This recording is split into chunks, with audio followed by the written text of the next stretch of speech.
Bhagavate Vasudevaya. Om Namo Bhagavate Vasudevaya. So for those of you who have just arrived, thank you very much for coming. We're hearing Krishna speak to Uddhava in the 11th canto of Srimad Bhagavatam. It's a very powerful verse, and we're dissecting it little by little. In this next line, please repeat. This human body can be compared to a perfectly constructed boat, having the spiritual master as the captain, and the instructions of the personality of Godhead as favorable winds, impelling it on its course. So the course we already described. The course is self-realization. And the end result of self-realization is to return. That's the key word. Return back to Godhead. Prabhupada uses these words not once, not twice, or 3 times. He uses these phrases over and over and hundreds of times. Prabhupada was very, very clear on this. Return back to Godhead. Meaning, that's where you came from. Just like after the program, after you take prasad, what are you going to do? You're going to get in your cars and go back to your homes. So similarly, the end result of self-realization is to go back from where you originally came, the spiritual world. Now, this material existence in many places is compared to an ocean. Taraha Baba Sindhure, a song we sing many times. And that song, what is the line? Because it fits in exactly with this verse, right? Durlabha Manava Janma Satsange. That the whole purpose of human life is satsanga, the association of devotees. This is what we're doing. This is why I have been doing these programs since 1994. Weekend after weekend after weekend after weekend. Thanks to my wife. Thank you for allowing me the ecstasy. Let's give her a big Haribol. She has her service, as she tells people, her service is that she gives me to you. That's her service to Srila Prabhupada. Thank you. So, material existence, taraha e bhava sindhure, is like an ocean. There are different waves in the ocean. Goodness, passion, ignorance, constantly coming, going, overcoming each other. So when you're in the ocean, to cross the ocean, are you going to swim? Anybody here? Say you want to go to Hawaii on a vacation. Are you going to swim? No. If you're going to go, you'll either take a plane or maybe a nice boat ride, cabin cruiser, like that. So, Krishna gives the analogy to Uddhava that to cross the ocean of material existence, there's a boat. That boat is this, your body. Okay? Because what's the first thing you learn in Bhagavad Gita? Here on. What's the first thing you learn in Bhagavad Gita? You're not the body. Right. So if you're not the body, what are you? Soul, exactly. So the soul is in the boat being the body. Now, what does Krishna say? The spiritual master is the captain. So, don't say, oh, I don't need a spiritual master in this. No, you do. Krishna is saying here that if you want to cross the ocean of material existence, you have the boat, but you need a captain. You're not the captain. If you think you're the captain, that's foolishness. Right? You need a captain. The captain is the spiritual master. Grandfather of the house, Jai Krishna Das, has shown by example he has accepted a spiritual master. So everyone in this family under him should follow his example and accept a spiritual master as the captain of your boat. We all have a boat. You have a boat, I have a boat, as we all have bodies. You need a captain. You need a spiritual master. Then the next thing, Krishna says, and the instructions of the personality of Godhead as favorable winds, because the boat with sails needs wind. No wind, you're not going nowhere. You need winds. And you need favorable winds. So those favorable winds is known as Krishna Shiksha, Krishna's instructions. Arjuna, where would I find Krishna's instructions? What book? What's that? About what? Are you paying attention? Not good. All right, let's see who's paying attention. Nimai Charan, what book will give me Krishna's instructions?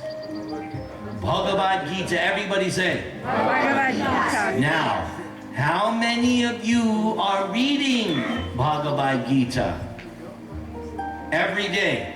Oop, the hands went down. Right. You need to read Bhagavad Gita every day so that you will get favorable winds to help you on your course back home, back to Godhead. You need a captain. There are three kinds of captains. There is a Vartma Pradarshaka captain who points you in the right direction.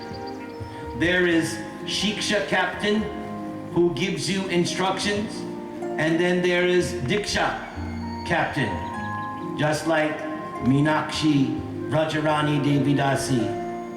Was it last week or 2 weeks ago?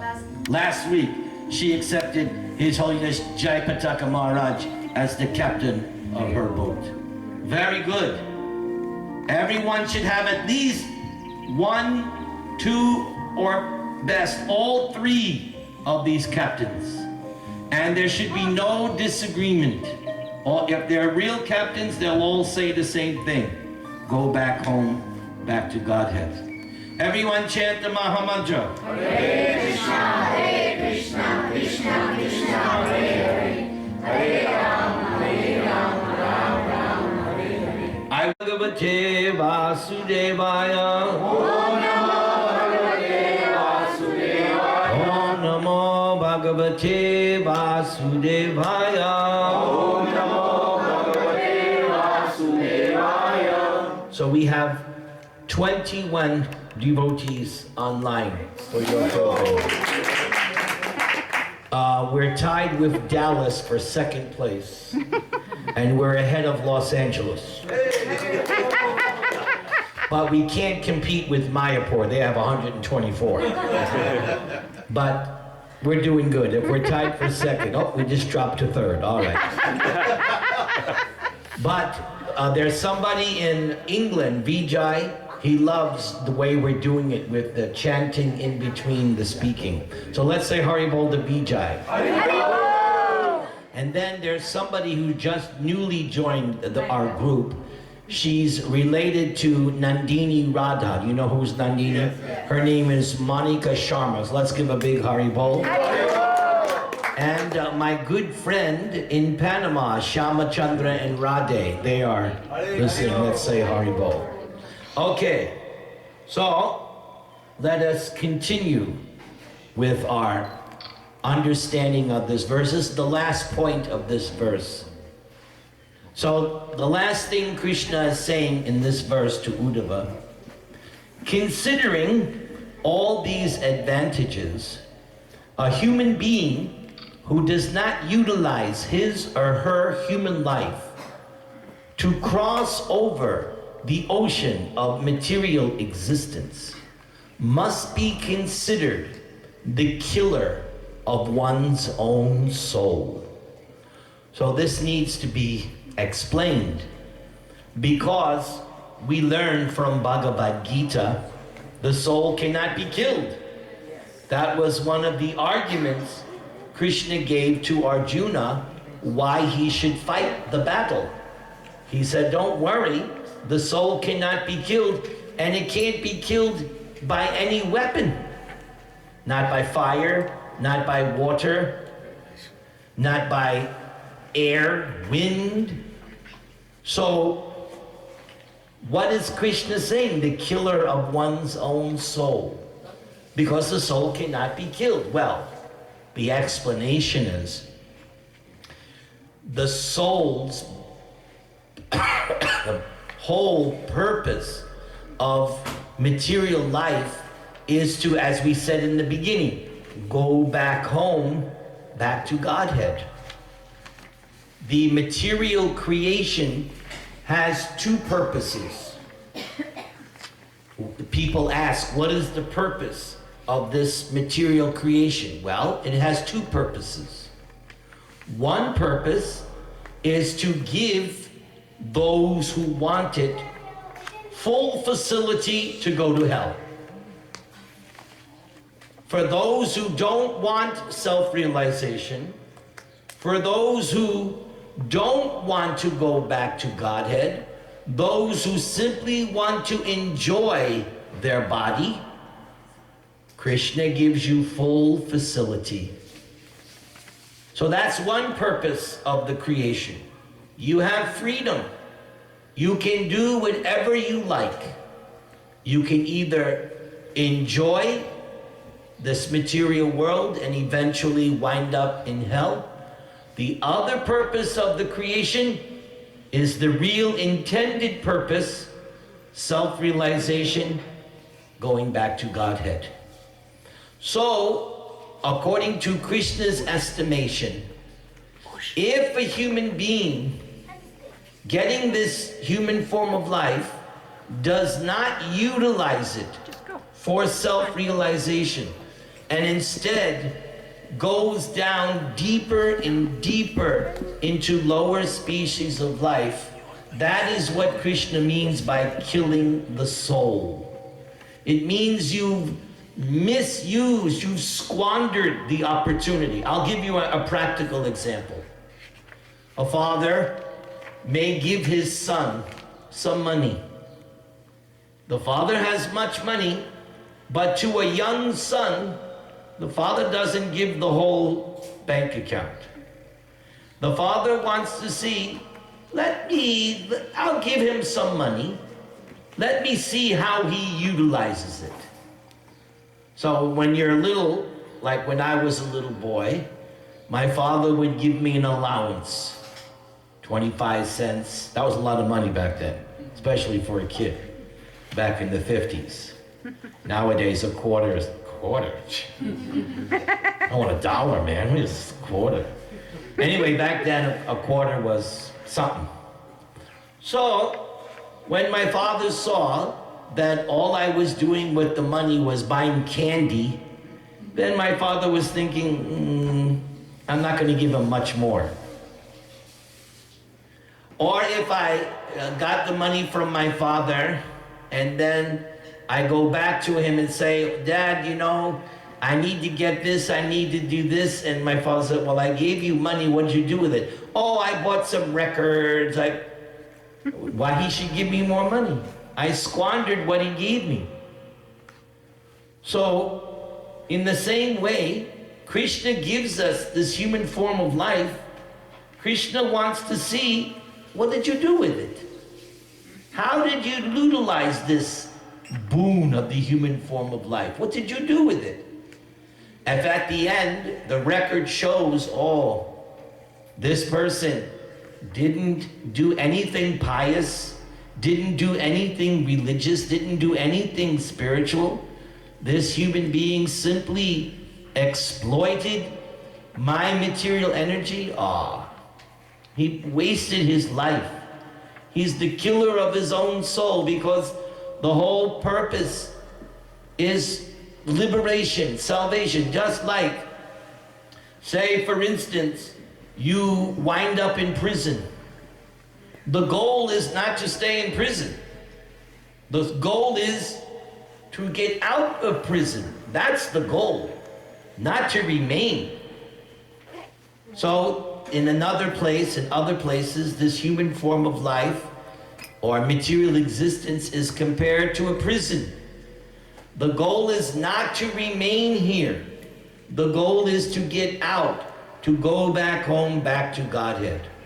There is a very powerful verse in the Bhagavad Gita. Nehabi krama nashosti pratyan vayona vidyate svapam apyasya dharmasya trayate mahato bayat. That this Krishna consciousness can be the thing that will save you from the greatest danger. What is the greatest danger? That greatest danger is to miss the opportunity of human life. So my message, Krishna's message, don't be atmaha. Everyone say that word. Don't be a killer of the soul. In fact, in the Ishopanishad, it says in the 3rd verse, the killer of the soul must enter the planets of darkness. The killer of the soul goes to hell. Even on this earth, there are examples of hell. How many people want to take their next birth in Darfur? Huh? Anybody? Who wants to go on vacation to, let's say, Baghdad? Anybody want to take a vacation? Who? To Baghdad? No. I don't think so. No. Where are people? People want to take a vacation to a nice place, resort, or if you are spiritual, you want to go to a dham. How many people want to take their next birth in the slums of Calcutta? Anybody looking forward to that? Right? No. You want to get your next birth good, auspicious birth. So even, or how about this? Who wants to take their next birth in Antarctica? No, you don't want these kinds of births. You want a good, auspicious. So even on this planet Earth, there are hellish situations.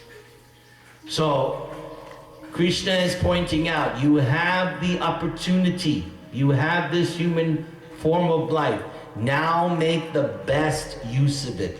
And you make the best use of it when you engage in hearing and chanting about Krishna. And that should be done every day. How many times do you eat a day?